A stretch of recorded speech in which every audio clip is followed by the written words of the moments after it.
যাদের ল্যাংচা তৈরি করতে গিয়ে ভিতরে রস ঢোকে না, চুপসে যায়, ফেটে যায়, তো বন্ধুরা আমি তাদের জন্য আজকে খুব সহজভাবে ছানা ছাড়া, মাওয়া ছাড়া গুঁড়ো দুধ দিয়ে ল্যাংচার একটা রেসিপি নিয়ে হাজির হয়েছি, যেটা দেখলে পরে পারফেক্টভাবে আপনারা দোকানের মতো ল্যাংচাটা তৈরি করে নিতে পারবেন।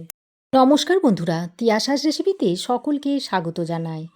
আজ আমি ছানা তৈরি ঝামেলা ছাড়া শুধুমাত্র গুঁড়ো দুধ দিয়ে একটা ল্যাংচার রেসিপি আমি আপনাদের তৈরি করে দেখাবো। আশা করছি ভালো লাগবে। তাহলে বন্ধুরা, ল্যাংচাটা তৈরি করার জন্য প্রথমেই আমি একটা চিনি শিরা তৈরি করে নেব। তার জন্য এখানে একটা কড়াইয়ের মধ্যে দিয়ে দিচ্ছি এই বাটির 1.5 বাটি মতো চিনি। এবার এই বাটিরই 1.5 বাটি দিয়ে দিচ্ছি জল। তার মানে যা চিনি দিতে হবে তার সমান সমান জলও দিয়ে দিতে হবে। তারপর এই চিনিটাকে জলের সঙ্গে ভালো করে নেড়েচেড়ে মিশিয়ে দিচ্ছি। এবার এর ফ্লেভারটা যাতে খুব সুন্দর আসে সেই জন্য 2টো এলাচ ফাটিয়ে দিয়ে দিলাম। আর এই চিনির শিরাটাকে খুব বেশি পাক করতে হবে না। চিনিটা গলে যাওয়ার পর 1-2 মিনিট মতো ফুটিয়ে নিয়ে শিরাটাকে নামিয়ে নেব। তো বন্ধুরা, আপনারা দেখতেই পাচ্ছেন যে সমস্ত চিনি গলে গেছে। আর চিনি শিরাটা এরকম একটু পাতলা করেই রাখতে হবে। দেখুন চিনি শিরাটা ফুটে উঠেছে। এইভাবে চিনি শিরাটাকে তৈরি করে নিতে হবে। এবার আমি গ্যাসের ফ্লেমটা বন্ধ করে একটা ঢাকনা লাগিয়ে রেখে দিচ্ছি, যাতে চিনি শিরাটা ঠান্ডা না হয়ে যায়। এবার আমি গুঁড়ো দুধ দিয়ে ল্যাংচার যে ডোটা তৈরি করতে হয় সেই ডোটা তৈরি করে নেব। তার জন্য এখানে নিয়ে নিচ্ছি একটা বড় বাটি।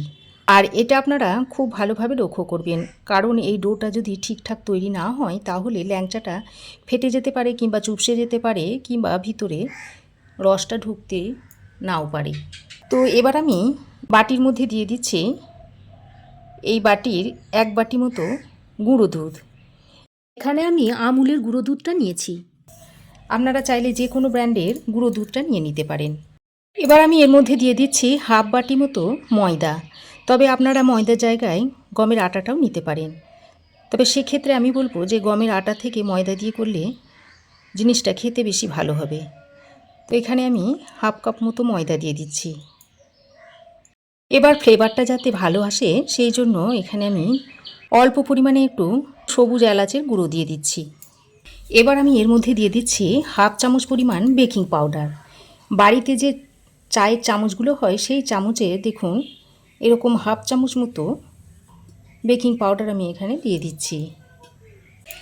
আর এই বেকিং পাউডারটা দেওয়ার কারণে ল্যাংচাগুলো খুব ভালোভাবে ফুলবে আর ভিতরে দলা পাকিয়েও থাকবে না। এবার আমি এর মধ্যে দিয়ে দিচ্ছি এই 1 পিঞ্চ মতো খাবার সোডা। তবে খাবার সোডাটা খুব বেশি পরিমাণে দিলে হবে না, খুব বেশি পরিমাণে দিলে আবার ল্যাংচাটা ফেটে যাবে। তারপর এর মধ্যে দিয়ে দিচ্ছি 1 টেবিল চামচ পরিমাণ ঘি, গাওয়া ঘি দিয়ে দিচ্ছি। এবার আমি এই সমস্ত কিছুকে একসঙ্গে খুব ভালো করে মিশিয়ে নিচ্ছি। আর এটাকে প্রায় 2-3 মিনিট মতো সময় ধরে খুব ভালো করে মিশিয়ে নিতে হবে, যাতে সব কিছু একসঙ্গে খুব ভালোভাবে মিশে যায়। আর এই ল্যাংচার ডোটা তৈরি করাটাই হচ্ছে সবচেয়ে বড় ব্যাপার। আমি হাত দিয়ে মিশিয়ে নিচ্ছি। আপনারা চাইলে স্প্যাচুলার সাহায্যেও এটাকে মিশিয়ে নিতে পারেন, তবে আমার মনে হয় হাত দিয়ে মিশিয়ে নেওয়াটাই বেস্ট। আর এইভাবে একটু ঘষে ঘষে হাতের সাহায্যে সব কিছুকে মাখিয়ে নিতে হবে, যাতে ঘিটা সব কিছুর সঙ্গে ভালো করে মিশে যায়। তো দেখুন বন্ধুরা, 2-3 মিনিট সময় ধরে আমি সব কিছুকে ভালো করে হাতের সাহায্যে মাখিয়ে নিয়েছি। আর দেখতে দেখুন ঠিক এই রকম হবে।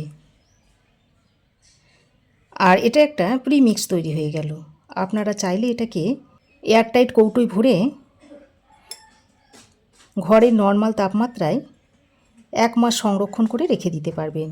তারপর আপনাদের যতটুকু প্রয়োজন এর মধ্যে থেকে নিয়ে ল্যাংচা তৈরি করে খেতে পারবেন। তাহলে বন্ধুরা দেখতেই পাচ্ছেন যে মিশ্রণটাকে আমি খুব সুন্দর করে তৈরি করে নিয়েছি। এবার আমি এখানে নিয়েছি 1/2 বাটি মতো দুধ। ওই যে বাটির মাপ করে আমি পাউডার দুধ আর ময়দাটা নিয়েছিলাম সেই বাটির মাপেই 1/2 বাটি মতো দুধ নিয়েছি। আর দেখুন এই দুধটা এরকম আঙুল সয়া যায় এমন উষ্ণ গরম নিয়েছি। এবার এই দুধটা অল্প অল্প এর মধ্যে দিতে হবে আর মাখিয়ে নিতে হবে।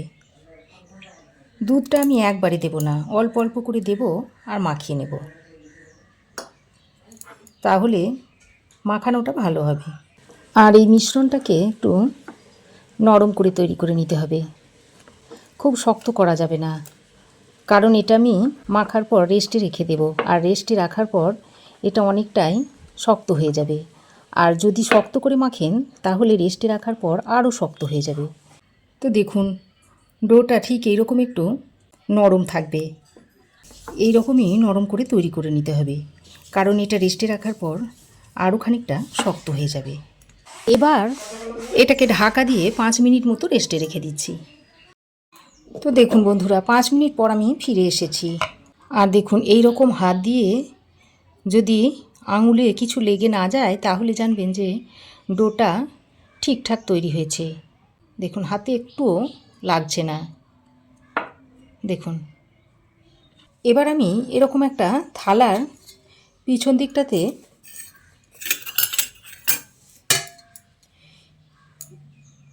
এইরকম করে একটু ঘি লাগিয়ে দিচ্ছি।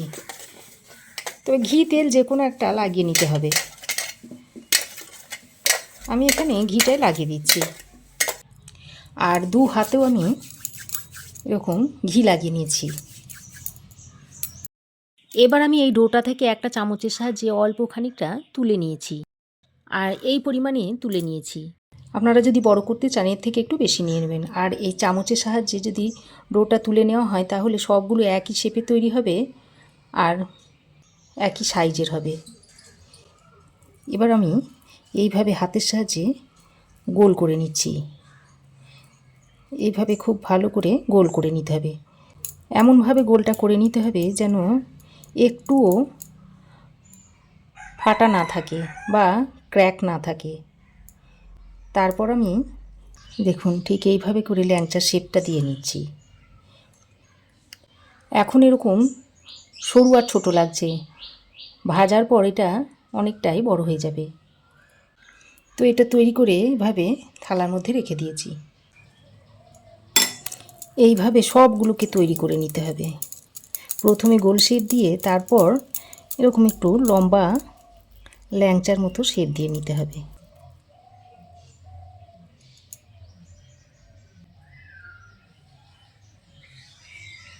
দেখুন বন্ধুরা, সব ল্যাংচার শেপ আমি দিয়ে নিয়েছি। এদিকে আমি ল্যাংচাগুলো ভাজার জন্য কড়াইয়ে বেশ খানিকটা তেল দিয়ে দিয়েছি, আর তেলটাকে দেখুন ঠিক এই রকম গরম করে নিয়েছি। আঙুল সয়া যায় এই রকম গরম করে নিতে হবে, খুব বেশি গরমে কিন্তু ল্যাংচাগুলো দেওয়া যাবে না। এবার আমি প্রথমে একটা ছেড়ে দিচ্ছি, আর ল্যাংচাটা ছাড়ার পর দেখুন খুব বেশি পরিমাণে বুদবুদ হচ্ছে না। এই রকম করে তেলটাকে গরম করে নিয়ে ল্যাংচাগুলোকে ছেড়ে দিতে হবে।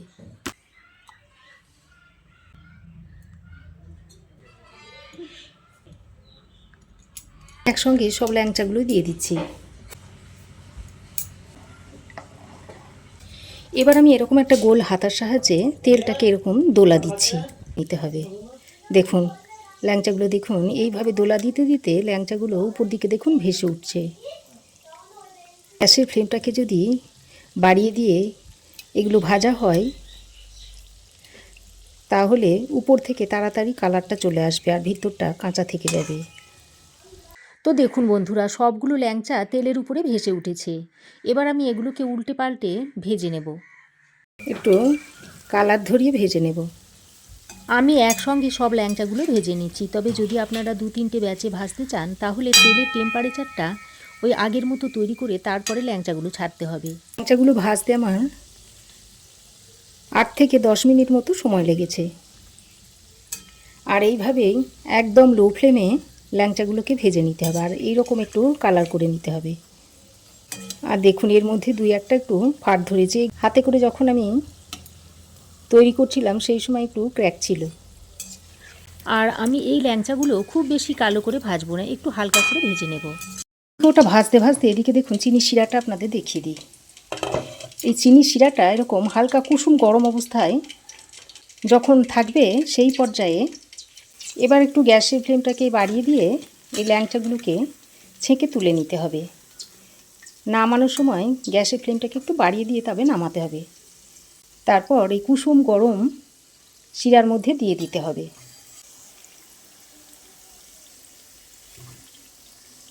এবার এই ল্যাংচাগুলো চিনির শিরাতে দেওয়ার পর এইভাবে একবার নেড়েচেড়ে মিশিয়ে দিয়ে গ্যাসটা অন করে তারপর ঢাকা দিয়ে 5 মিনিট মতো রেখে দিচ্ছি। আর এইভাবে আমি আরও 2-3 মিনিট মতো ফুটিয়ে নেব। এই রসে আরও 2-3 মিনিট মতো ফুটিয়ে নিলে এই রসটা খুব ভালোভাবে ল্যাংচার মধ্যে ঢুকে যাবে। তো রসে আরও 2-3 মিনিট মতো ফুটিয়ে নিয়েছি। তারপর গ্যাসটা বন্ধ করে আবারও ঢাকা দিয়ে 5 মিনিট মতো রেখে দিচ্ছি। তো ফুটিয়ে নেওয়ার পর ঢাকা দিয়ে 5 মিনিট রেখে দিয়েছিলাম। তারপর একটা চিমটির সাহায্যে তুলছি, দেখুন রস কতটা গড়িয়ে পড়ছে, তার মানে খুব ভালোভাবে রস টেনে নিয়েছে। এবার আমি একটা কেটে দেখাচ্ছি আপনাদের।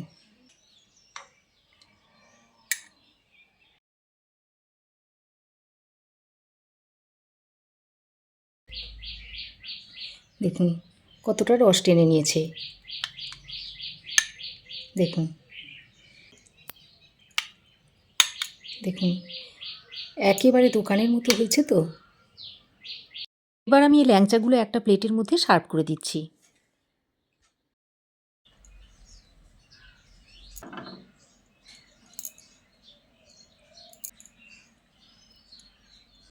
তাহলে বন্ধুরা, আমার এই আজকের ল্যাংচার রেসিপি আপনাদের কেমন লাগলো অবশ্যই কমেন্ট করে জানাবেন। ভালো লাগলে একটা লাইক ও শেয়ার করবেন। পাশে থাকা বেল আইকনটাও অবশ্যই প্রেস করে দেবেন। আর আমার চ্যানেলে যদি নতুন হয়ে থাকেন তো প্লিজ চ্যানেলটাকে সাবস্ক্রাইব করার অনুরোধ রইল। আজ এ পর্যন্তই। আবার দেখা হবে নতুন কোনো রেসিপি নিয়ে নেক্সট এপিসোডে। সে পর্যন্ত ভালো থাকবেন, সুস্থ থাকবেন। ধন্যবাদ।